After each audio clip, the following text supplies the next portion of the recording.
The visionary directors of You, Me, and Dupree show us what happens if you take natural born killers, all the bad parts of Jarhead, mixed with train spotting can give us. I'm one of the few people who still have Apple Plus for some reason, so I watched Cherry. This is directed by the Russo brothers who made You, Me, and Dupree, and also Captain America, Winter Soldier, Endgame, most of the Marvel movies that everyone cares about. This stars Tom Holland and Sierra Bravo. Is that really her name? A bunch of just little random cameos here and there. Like Tom Lennon is in it, Damon Wayans Jr. is in it. On paper, this sounds like it would be a home run because the Russo brothers are on one heck of a streak. They have some of the biggest movies ever made under their belt, and they bought the rights to the book Cherry, which is somewhat of a true story about a kid who joins the army, gets PTSD, then falls into opioids and starts robbing banks. On paper, sounds like a great movie. This movie is a mess. This feels like the Russo brothers were so frustrated with Disney being over their backs with all the Marvel movies that they thought, like, let's just go as crazy as we possibly can.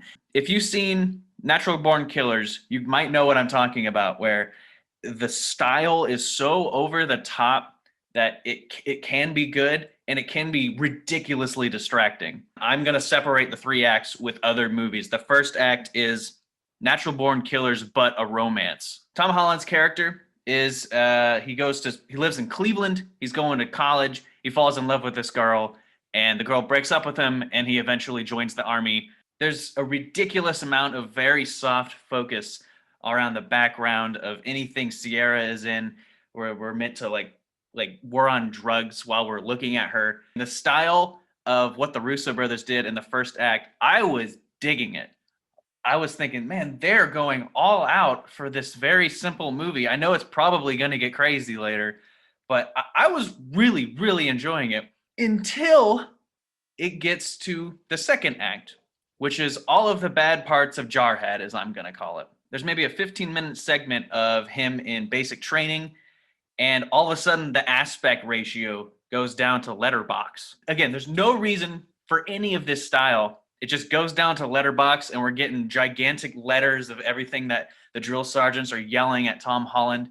It's kind of funny, but it never comes back again. And it's like, again, it's like Natural Born Killers. We're like, why are we doing this? I mean, it kind of works. It's just super distracting because Tom Holland's performance is fantastic. He can pull a great performance out of an absolute mess of a movie. He comes back to America, and with severe PTSD, he starts taking opioids. They kind of touch on doctors overprescribing opioids and like the opioid crisis, but not really, because Dr. Whomever, that is the literal name, gives him opioids, and then it's just a downward spiral into him taking heroin and his wife taking heroin, and they start dealing drugs. They start buying lots of drugs. This is where the movie completely lost me. As you can see in this message that I sent to JD and Michael, the first, I wasn't understanding why everyone was hating on this movie until it got to the third act, and it is a mess. The third act is what I would like to call train spotting, but terrible.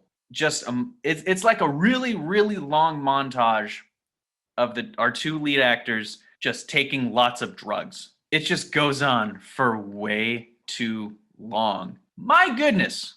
We got the point in 5 minutes and it lasts 30 minutes. It's not like Train Spotting where it's saying a lot of things about addiction. It's not saying anything new. It's just pounding us in the head over and over and over and over.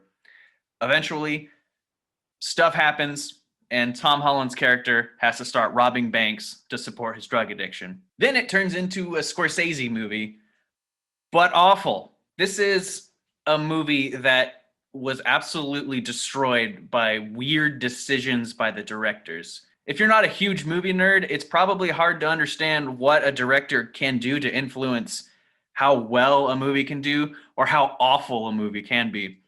And this is textbook doing way too much. Way too much. and it starts to melt your brain. It's absolutely insane to me that it can go from this pretty okay romance movie that's hyper stylized to kind of a war movie, and then 45 minutes of them doing drugs with crazy director decisions. Tom Holland is amazing in this. Sierra Bravo is amazing in this. Their chemistry is out of this world. It's just the Russo brothers are like kind of like poking at him, like, hey, let's do this now. Let's do this now. Even though it makes absolutely no sense. This is a 5 out of 10 for me. The performances elevate it, and then the first 30 minutes are great. It's just the rest of the movie, just man, Russo brothers, chill. I'm looking forward to the rest of the stuff that they make because they prove that they can pull off some crazy stuff. It's just don't shove it all into one movie. It's just not worth 2.5 hours.